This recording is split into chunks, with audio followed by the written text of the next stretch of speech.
Hi. இது வந்து Sunday நான் எடுத்த விலாக் தான் மினி விலாக் தான்.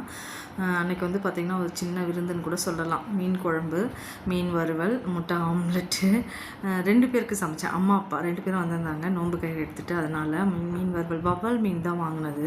அதை வாவல்ஸ் பாம்ப்ரெட்லாம் சொல்கிறாங்களா அந்த மீன் தான் வாங்கிட்டு வந்து கொஞ்சம் பாதி ஃப்ரை பண்ணிவிட்டு கொஞ்சமாக அந்த தலை மட்டும் வால் அந்த சைடு மட்டும் வச்சு குழம்பு வச்சேன். நெக்ஸ்ட் ஆம்லெட்டுக்கு ரெடி பண்ணியிருக்கேன். வெங்காயம் பச்சை மிளகாலாம் கட் பண்ணி போட்டு. அம்மா வந்து வெஜிடேரியன், அவங்களுக்காக மோர் குழம்பும் நெக்ஸ்ட்டு உருளைக்கிழங்கு வறுவலும் தொக்கு மாதிரி வறுத்துட்டு ரசம் இவ்வளோ தான் வச்சது அவங்களுக்காக. அப்போல்லாம் வறுத்துக்கலாம்னு நினச்சேன். அவங்க வெஜிடேரியன்றதுனால கொஞ்சம் கொஞ்சம் சாப்பிட்டாச்சு, ஒருத்தர் சாப்பிட்டாச்சு. அதனால் ரைஸ் வச்சாச்சு. மீன் குழம்பு, மீன் வறுவல், முட்டை ஆம்லெட், மோர் குழம்பு, உருளைக்கிழங்கு, ரசம். இது ஒரு சின்ன விருந்தின் மாதிரி கூட வச்சுக்கலான்னு வச்சுக்கோங்களேன். பட் இன்னும் நிறைய செய்யணும்னு ஆசை தான். பட் சாப்பிட மாட்டாங்க, வயசாகிடுச்சு இல்லையா. அதனால் இந்த வவ்வால் மீன் வந்து உண்மையிலேயே செம்ம டேஸ்ட்டுங்க. வறுவல் ஆகட்டும் அவ்வளோ சாஃப்ட்டு. மீன் குழம்பு பாருங்கள் எவ்வளோ திக்காக எவ்வளோ சூப்பராக இருந்தது. செம்ம ருசின்னு சொல்லலாம். நீங்களும் ட்ரை பண்ணி பாருங்கள் வவ்வால் மீனில் பிடிச்சிருந்தா